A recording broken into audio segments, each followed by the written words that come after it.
오늘 찬양 그 유튜브에 나오는 교회가 그 서울 해화동에 있는 해성교회입니다. 어제 저녁에 토요일 날 저녁 7시쯤이면 주로 이제 한국의 교회들이 대예배 드리는 시간이에요. 그래서 우연히 이렇게 그 실황 중계를 하는 그 방송을 어저께 봤는데 참 감격스러웠어요. 제가 다니던 교회고, 그냥 다니던 교회가 아니라 제가 그 해성교회의 유아세례 1호예요. 제가 그 교회. 그러니까 제가 태어나면서부터 다니던 교회고, 아버님이 뭐 68년인가부터 이제 장로님으로 계셨고, 뭐 잊을래야 혹은 뗄래야 뗄 수 없는 이제 그런 관계에 있는 교회입니다. 근데 우연히 이렇게 들어보고 성가대 찬양하는 거를 이렇게 들어보니까 뭐 대부분 교회 성가대들이 다 아마추어들이 하니까 이렇게 전문가 같이 이렇게 잘하지는 않지만 녹음이 잘 됐어요. 그나마. 그나마 우리가 늘 듣는 로마 교회도 그 로마 교회는 그 대부분 그 성악가들이 유학 간 성악가 애들이 학생들이 하기 때문에 그래도 노래 잘해요. 근데 여기는 그렇지 않거든요. 그냥 아마추어가 하는데 로마 교회는 녹음을 잘 못해요. 거기는 교회당이 워낙 크고 아마 그래서 그런지 막 울리고 항상 그런데 그나마 그래도 이 교회는 녹음이 그래도 들어줄만 하게 녹음이 잘 됐더라고요. 그 왜 그럴까 하고 가만 생각해서 들어보니까 이 시스템, 사운드 시스템, 레코딩 시스템이 그래도 다른 교회보다 훨씬 잘 돼 있어요. 좋은 시스템을 쓴다라고 생각을 하네. 이제 그 교회 이제 에피소드가 하나 있는데 뭐 많이 있지만 제가 그 교회는 뭐 태어나면서부터 다녔으니까 잘 알죠. 옛날 사람들부터 지금에 있는 사람들은 모르지 물론. 그런데 저보다 약 한 나이가 한 3살 정도 많은 그런 그 사람이 이제 다녔었는데 제가 이제 다 고등학교 졸업하고 이제 그 분은 교회에 오셨는데 그렇게 열심히 교회 봉사를 해요. 또 찬양도 잘하고 열심히 정말 교회밖에는 모르는 사람이에요. 근데 이 사람이 이렇게 학교를 이렇게 다니지를 못했어요. 그래서 그 당시에도 청계천 거의 청계천 이게 무슨 그 공업사들이 많은데 거기에서 이제 일을 하면서부터 시작을 했는데 오로지 하는 거는 그 나가서 일하는 거 하고 교회 봉사하는 거밖에 없는 그런 사람이었어요. 그런데 이 사람이 점점 그 사업 수단이 좋아가지고 사업을 점점 늘려가더니 급기야는 몇 년 전에 들은 이야기예요. 이 사람이 장로도 또 굉장히 일찍 됐어요. 그렇게 열심히 하니까 아마 30대 아마 한 중반쯤 한 35쯤에 그 교회 장로가 됐어요. 근데 그 교회가 굉장히 큰 교회거든요. 지금도 보니까 성가대가 한 45명 정도는 되는 것 같은데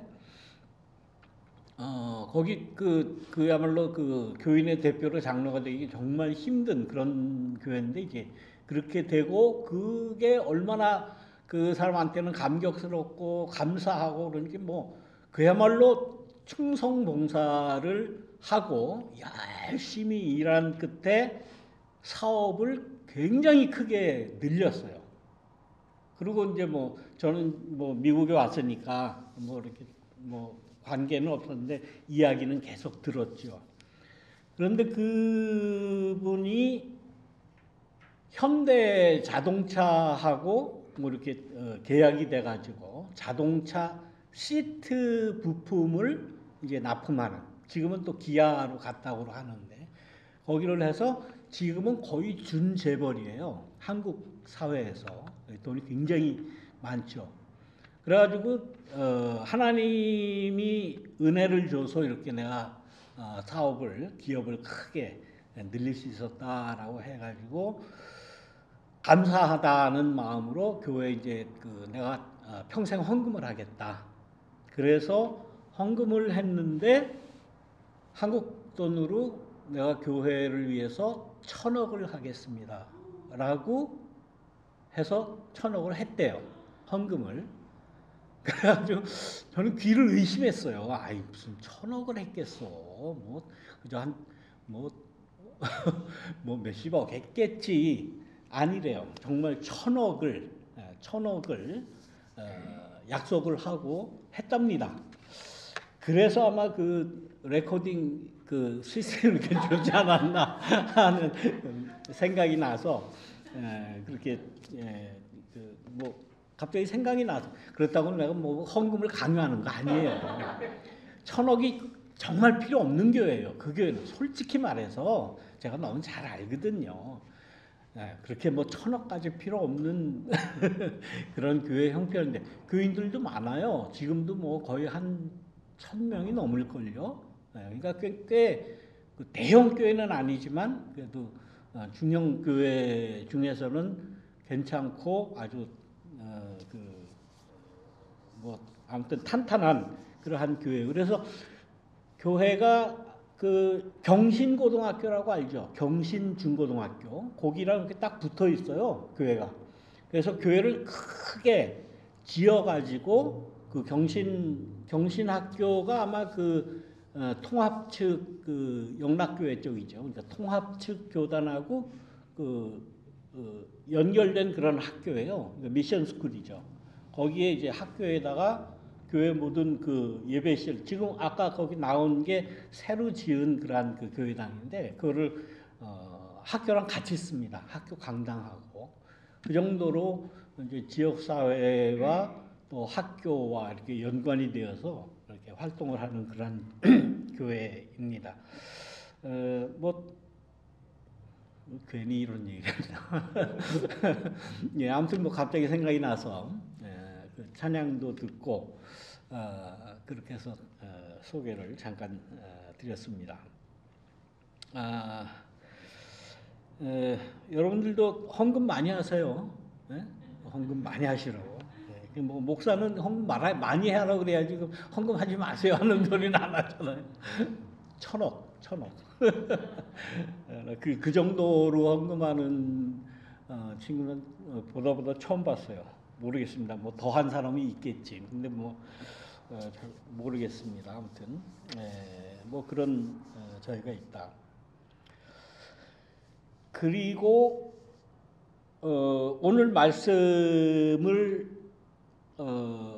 보았을 때에 예수님께서 제자들에게 물고기 잡는 일을 하는 제자들에게 말씀을 하죠. 깊은 데로 가서 그물을 내려서 고기를 잡으라. 그러니까 그 말씀대로 그물이 찢어질 정도로 고기가 많이 잡혔다는 겁니다. 그러니 얼마나 기뻤겠습니까? 오늘 본문 말씀을 보면 그 말씀 가운데 시몬이 이야기를 하죠. 우리가 노력을 안 한 게 아닙니다. 밤새도록 노력을 했는데 열심히 살았는데 열심히 일했는데 열심히 그물질을 했는데 잠도 안 자고 그 힘든 일을 했는데 아무것도 잡지 못했다라는 그러한 이야기를 하죠.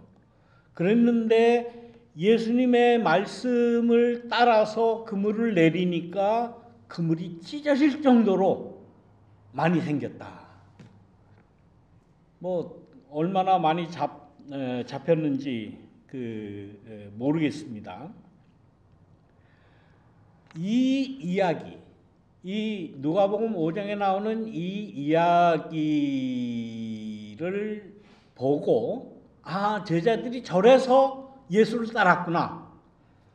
저렇게 그물이 찢어질 정도로 축복을 받고 횡재하고 그야말로 대박이 나고 뭐 이런 일이 생겨서 예수를 쫓아갔구나라고 우리는 막연하게 생각을 할 수 있어요. 우리가 신앙생활을 한다고 하는 것이 막연하게 그런 생각을 우리가 많이 하지 않습니까?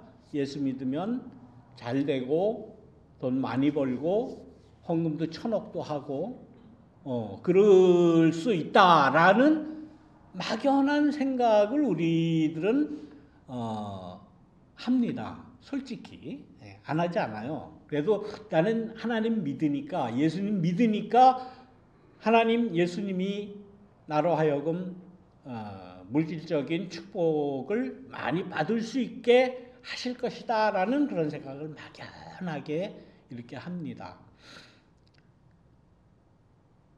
그런데 여러분들 평생 예수를 믿고 신앙생활을 하고 교회를 다니고 그래도 나는 예수를 따르는 사람이다.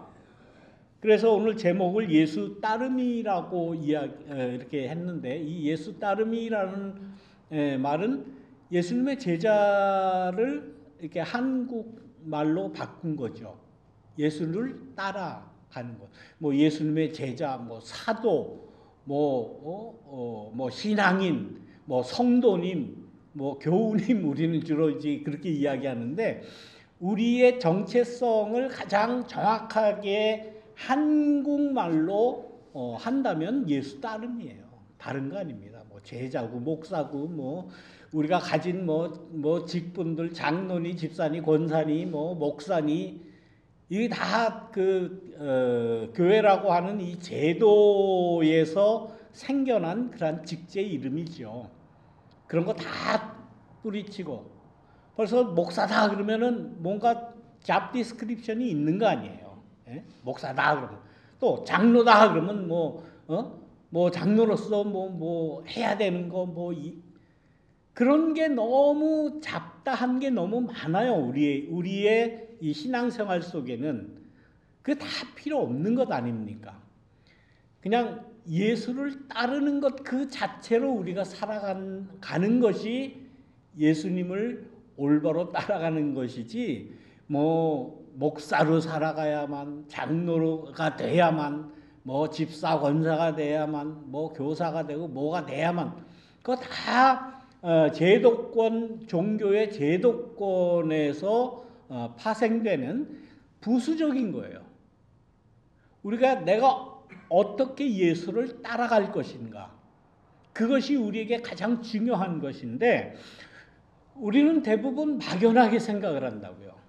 신앙이라고 하는 것을 막연하게 생각을 하고 그 막연한 것에 종국에 가서 나는 천당 간다, 나는 하늘나라 간다, 죽어서 예수를 믿다가 살아서 예수를 믿다가 이제 죽은 다음에는 천당 간다.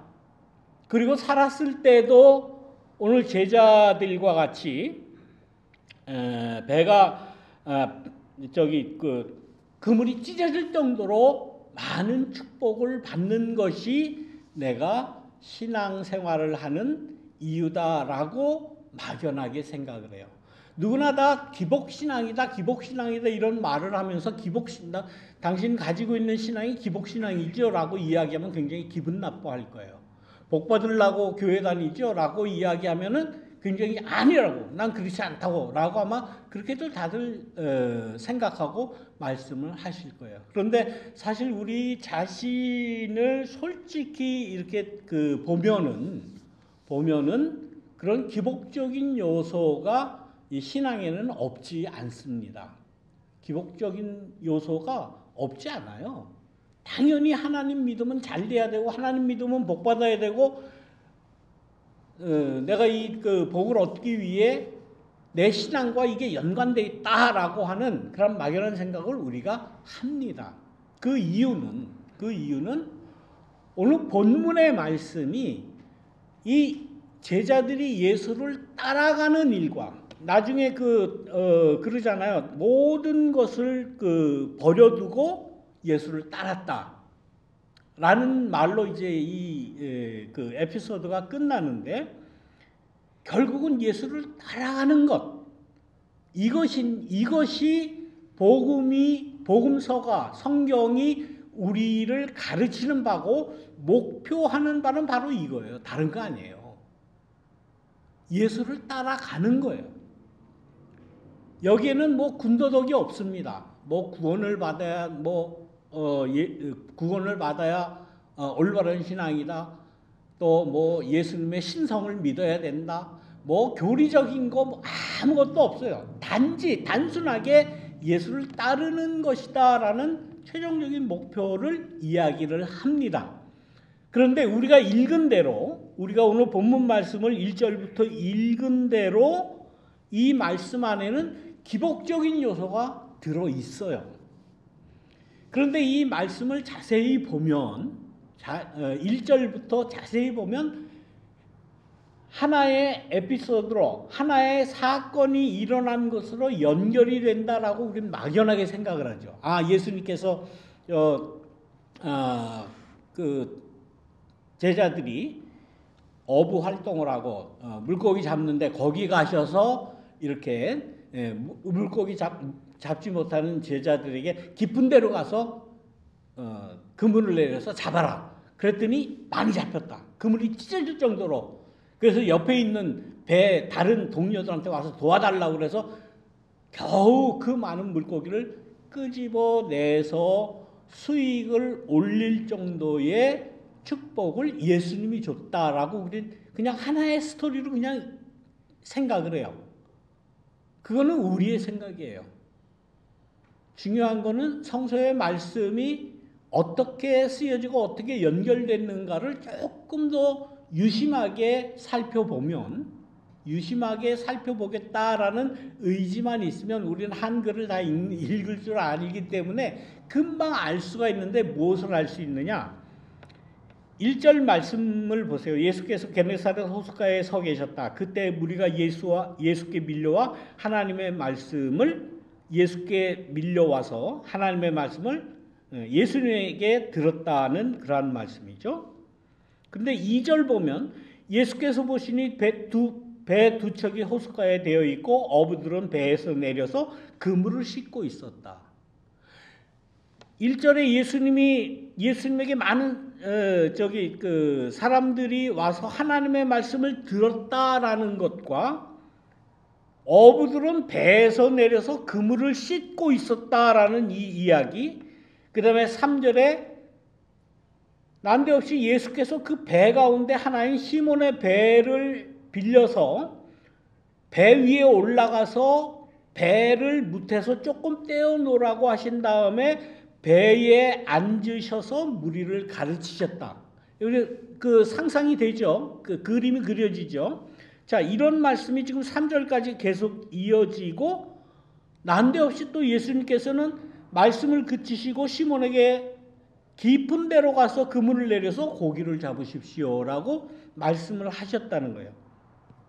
그러니까 시몬이 베드로죠. 이야기합니다. 우리가 밤새도록 애를 썼으나 아무것도 잡지 못했지만은 말씀을 따라서 그물을 내리겠다라고 이야기를 하는데, 그런 다음에 그대로 하니 많은 고깃대가 걸려들어서 그물이 찢어질 지경이었다라는 이야기.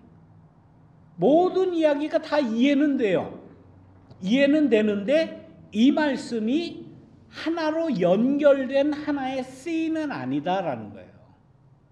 다 조각조각 떨어져 있던 그 사실을 이 누가복음을 쓴 누가복음의 저자가 띄어서 이것 띄어서 갖다 붙이고 이것 띄어서 갖다 붙이고 이런 에피소드 갖다 띄어서 붙였던 모습이 그대로 나타납니다.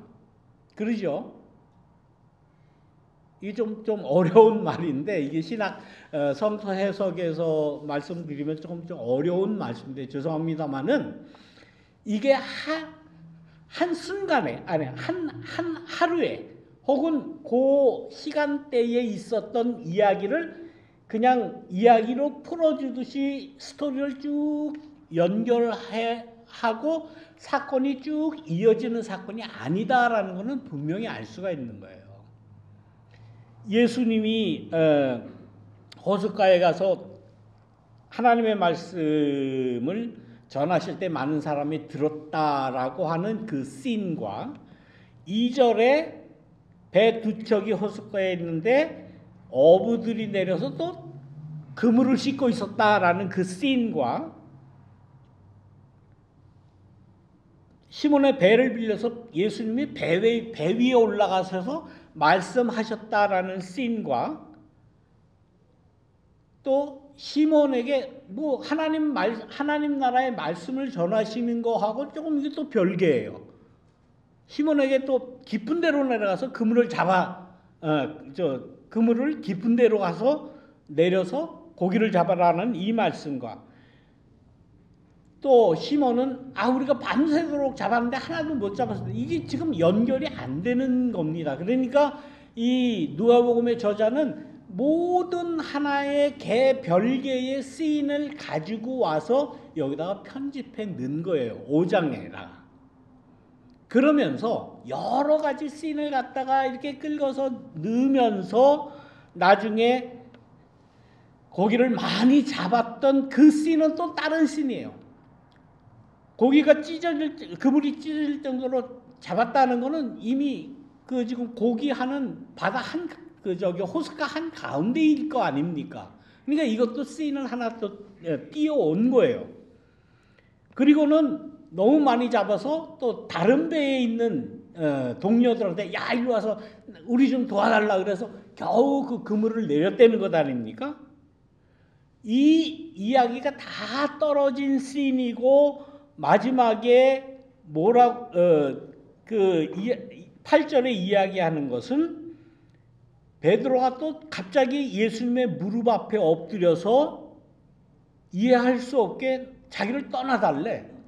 아니 이게 무슨 말이야? 아니 그렇게 고기를 많이 잡게 해줬으면 예수님 땡큐 그러든지 감사합니다 그러든지 예수님께 헌금을 좀 드리든지 1,000억은 아니더라도 이렇게 해야 이게 스토리가 많은데 결국은 모든 씬 모든 이야기의 자료가 각각의 자료를 갖다 이렇게 다 끌어모아서 하나의 스토리인 양 썼는데 그것은 연결이 되지 않고 하나씩 다 각각 떨어지는 거라는 거예요.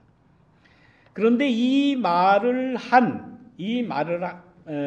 말씀을 전한 누가복음의 최종적인 결론은 뭔가 하면 예수를 따르게 된 동기를 지금 이야기하는 거예요.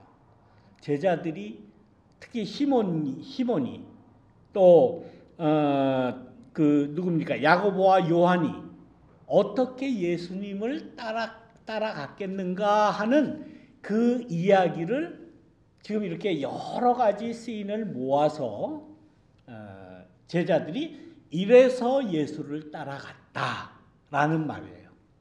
거기에 왜 그물이 찢어질 정도로 많은 고기를 잡은 이야기를 여기다 왜 넣었을까? 그러면 예수님을 따라갔던 많은 제자, 예수 따름이었던 이 제자들이 예수를 따른 이후에 이와 같은 대박을 쳤겠어요? 계속해서? 예수를 따르고 예수를 믿고 예수님의 말씀대로 살고 자기의 모든 것을 다 버려두고 갔다고 그러잖아요. 그 많은 물고기 다 먹었는지 팔았는지 또 자기가 살던 모든 것을 다 버려두고 예수를 따라다니면서 그 이후로는 그야말로 고생이죠. 정말 그런 고생이 없습니다. 그리고 예수님이 십자가에 달린 이후에도 이 제자들의 삶이라고 하는 것은 그야말로 물고기가 그물에 찢어질 정도로 많이 생기는 그런 대박이 계속 연출되는 것은 전혀 아니에요. 굶주렸어요. 배고팠어요. 그리고 생명의 위협도 느꼈어요. 정말 힘들게 살고 나중에는 어떻게 됐습니까? 순교 당하는 그러한 일을 당하면서도 예수가 예수님이 이제 다 십자가에 달려 죽고 그 난 이후에 예수님이 없는 그 이후에도 예수님이 하신 말씀, 예수님이 하셨던 그런 행동, 행위 모든 것을 그대로 따라 사는 예수 따르미의 삶을 제자들이 살아갔어요. 그렇다면 이 제자들이 무엇 때문에 예수를 그렇게 따라다녔을까? 고기가 그물이 찢어질 정도로 많이 생기고 대박이 나서 따라다녔나? 그거 아니라는 거예요. 그 이후에 그야말로 고생고생 밥을 굶을 때가 많고 정말 먹을 것이 없고 생명의 위협을 느끼고 또 예수 따르는 그러한 예수에 대한 이야기를 한다고 해서 잡히기도 하고 매맞기도 했지만은 이 제자들이 그 제자들의 뇌리에 혹은 제자들의 생각에 뭘 보고 뭘 느끼면서 이렇게 고생고생 살아갔을까? 나중엔 뭐 때문에 이 제자들이 순교까지 했을까? 고기가 많이 생기는 그러한 일은 그 이후에 거의 없었습니다. 굶주렸어요. 비참하게 살았어요.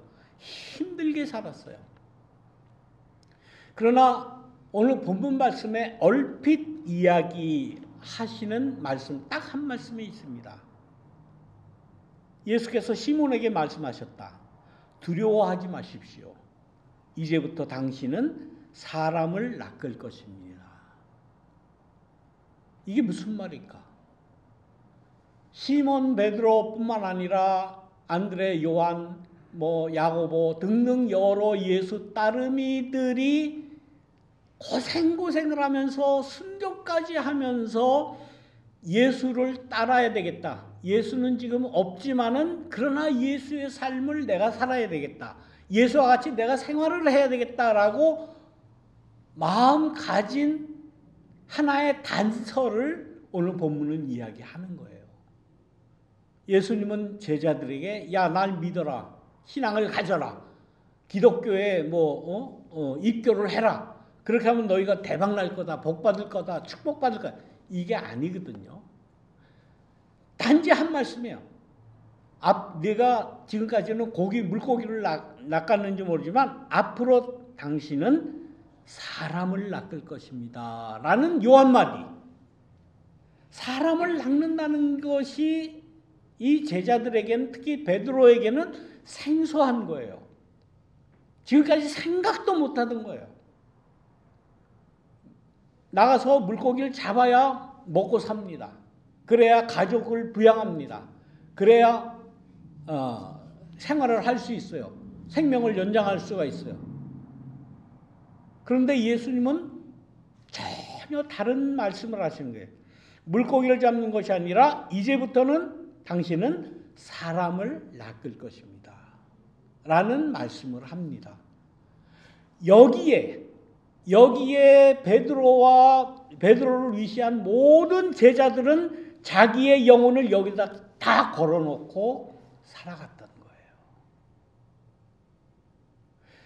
그 이후에 예수를 믿겠다고 하는, 예수를 따르겠다고 하는, 신앙을 가지고 교회에 와서 신앙을 고백을 하고 예수를 믿겠다고 하는 모든 사람들은 그 영혼이 어디에 걸려 있느냐?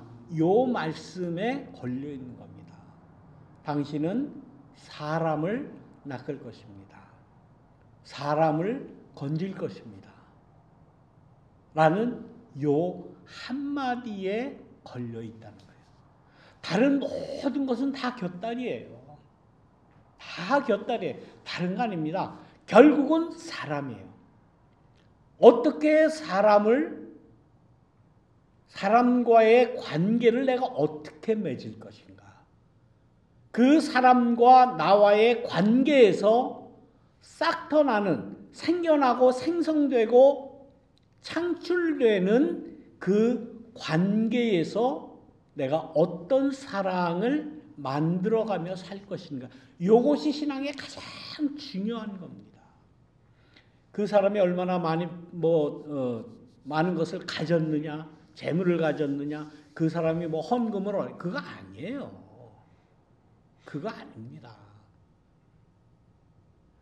사람과의 관계에서 어떻게 사랑을 창출할 것인가?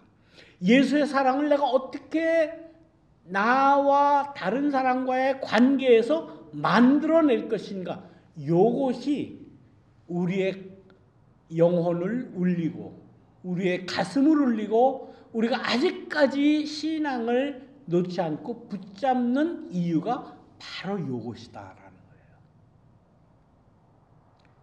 종교에는 물론 기복적인 게 있어요. 오늘 본문 말씀에도 그러한 기복적인 물고기를 그물이 찢을 정도로 잡았다고 하는 그러한 물질적인 축복, 기복적인 요소가 없지 않아요. 그러나 그것은 세컨더리예요. 프라이머리가 아니에요. 가장 중요한 건 뭐냐? 내가 예수를 따라가는 것은 사람을 낳기 위한 것이다. 사람을 낳기 위한 것이다. 이 사람을 낳는다는 것은 뭡니까? 나의 제자를 만들고 내 주장을 주입시켜서 내 말을 듣게 하고 그런 게 아니죠. 둘과의 관계에서 어떤 사랑을 창출할 것인가. 이것이 우리가 신앙을 갖는 이유다라고 하는 그러한 말씀이에요. 더 설명드리면 잔소리 같이 들릴 테니까 다 제가 말씀드린 거 다 전달이 됐죠. 이제 그만 하도록 하면 다 이해를 하셨으리라고 봅니다. 오늘을 무슨 주일이라고 그러죠? 예? 미국 사람들은 오늘 슈퍼 선데이라고 그러죠. 오늘 슈퍼볼 있는 날이에요. 그래서 그 슈퍼볼 이제 경기 이제 3시부터 하는데 여기 시간으로 대부분 안 보시죠 슈퍼볼. 미식 축구 뭐 재미없어요. 뭐 오토바이 헬멧 같은 거 쓰고 나와가지고 들이받고 하는 거 들이받고 또 금방 끝나. 응? 금방 끝나서 뭐 지네들끼리 또 쑥덕쑥덕 하고 와서 또 이 저 헬멧 이 갖다 들이대고 또 들이받고 또 하나 뭐 하는 건지 재미가 없어요. 그런데 이 슈퍼볼이 단일 스포츠 경기 중에 오늘 슈퍼볼 경기가 가장 그 경제 효과가 가장 많이 난다는 거 아닙니까? 오늘 경기장에 들어가려면 제일 싼 티켓, 제일 싼 저 꼭대기에서 뭐 그냥 올라가서 내려다보면 아찔한 그 맨 꼭대기에 있는 티켓이 3,600불이에요. 1인당. 3,600불. 그러니까 뭐 저희 같은 사람은 꿈도 못 꾸죠. 꿈도 못. 근데 그거 못 가서 이 미국 사람들은 그냥 난리예요. 근데 이 슈퍼볼이 왜 그렇게 비쌀까? 이 미식 축구의 룰을 알면 정말 이거 같이 재밌는 스포츠 경기가 없다고 저도 생각이 돼요. 미국에 와서부터 이제 뭐 어떤 기회가 있어서 이 미식 축구를 보게 됐고 룰도 좀 알게 됐고 늘 이 미식 축구 이런 슈퍼볼 하는 날은 이제 늘 봅니다. 근데 그 보는 이유가 재미있기 때문에 보는 거예요. 그래서 올해는 캔자스 시티하고 필라델피아 이글스하고 이제 경기를 하는데 뭐 누구 팀 응원을 해야 된다. 뭐 캔자스 시티는 뭐 그 저 인종 차별주의자들이 많다. 뭐 여러 말들이 많아. 저는 뭐 누구 팀 하는 게 아니 뭐 이렇게 응원하는 건 저는 아니에요. 재미있게 하는 팀이 난 제일 좋다. 어떻게 하든지 재미있게 해라. 근데 그 재미를 느끼려면 어떻게 해야 됩니까? 룰을 알면 재밌어요. 근데 룰을 모르면 저것들이 뭐 그냥 헬멧 갖다 머리 갖다 들이박고 저렇게 난리지 하나 재미없어요. 근데 룰을 알면은 그게 아주 뭐 정말 그 재미있는 그런 그 게임이거든요. 게임의 전체적인 거는 뭡니까? 서부 시대에 미국 사람들이 와가지고 땅 따먹게 하는 거예요. 자기 힘껏 던져가지고 거기 가서 자기 팀이 받으면 그만큼 땅을 따먹는 거 아닙니까? 한 번 경기에 4번 공격을 할 수 있고 4번 공격에 10야드를 나가지 못하면 이제 공격권을 이제 빼앗기는 뭐 그래서 땅 따먹게 하고 맨 최종 목표 지점에 가서 공을 갖다가 탁 이렇게 던져 놓으면 터치다운 그래서 6점이 올라가고 뭐 킥하면 1점이 올라가고 뭐 또 다른 킥을 하면 3점이 올라가고 그 룰이 아주 복잡해요. 그래서 많은 사람들이 그걸 잘 안 보려고 그래요. 왜? 이 룰이 복잡하거든. 그래서 근데 막 TV에는 막 난리치고 오늘 뭐 여러분들 슈퍼볼 할 때 광고 30초짜리가 얼마인지 아세요? 30초 이 슈퍼볼 경기할 때 이 광고가 아주 재밌습니다. 경기만큼 또 재밌어요. 그래서 이 슈퍼볼을 위해서 그 광고를 따로 찍잖아요. 어마어마하게 돈을 들여서 30초 나가는 광고비가 이 달러 계산이 잘 안 돼서 그러는데 한국 돈으로 약 90억이에요. 거의 100억이에요. 30초 광고 나가는데 그 정도로 큰 경기 효과 그렇게 많은 돈을 들여서 광고를 해야 되고 거기 경제적으로 얼마나 많은 그 돈이 오늘 이게 쏟아지는데 오늘 그 슈퍼볼을 보면서 대부분 이제 전통적으로 뭘 먹습니까? 치킨 윙을 먹어요. 치킨 윙을 먹는데 오늘 하루에 소비되는 치킨 윙의 개수가 몇 개인지 내가 진짜 15억 개랍니다. 15억 개의 치킨 윙이 나가는. 이 슈퍼볼을 놓고 중요한 건 뭐예요? 게임이 어떻게 진행되느냐, 어떤 작전을 쓰고 어떻게 되냐, 그걸 알아야 이 미식축구 슈퍼볼을 즐길 수 있는데 그걸 모르니까 그 게임 외적인 것이 너무 많이 지금 이렇게 붐업되는 거예요. 뭐 광고가 얼마라느니 뭐 치킨윙이 15억 개가 나간다느니 뭐 가서 티켓이 뭐 얼마라느니 로얄석이 뭐 몇십만 불이에요 그거 가서 보려면 뭐 그런 외적인 것이 너무 많아요. 그러면서 그냥 그것만 즐기는 사람들이 또 많아요. 해프타임 쇼에 오늘 무슨 힙합 가수 누가 나오는데 유명한 사람이고 그 해프타임 쇼가 얼마나 재밌고 얼마나 멋있는 그런 것만 다 얘기하지 게임의 룰을 아냐? 하고 대부분 모르는 경우가 많아요. 물론 아는 사람은 많이 있겠지만 오늘 슈퍼볼을 하니까 이 얘기를 하는 건데 성경 말씀도 역시 마찬가지입니다. 우리가 신앙을 가졌다라고 하고 예수님을 믿는다라고 하면서 중요한 게 뭐예요? 우리가 중요한 다른 거 아니에요. 예수 따라가는 것. 다른 거 아무것도 없어요. 무슨 교단이 어디냐, 무슨 직분을 뭘 받았냐, 무슨 봉사를 하냐, 뭐 하냐, 다 그건 외적인 거예요. 외적인 거고 세컨다리예요.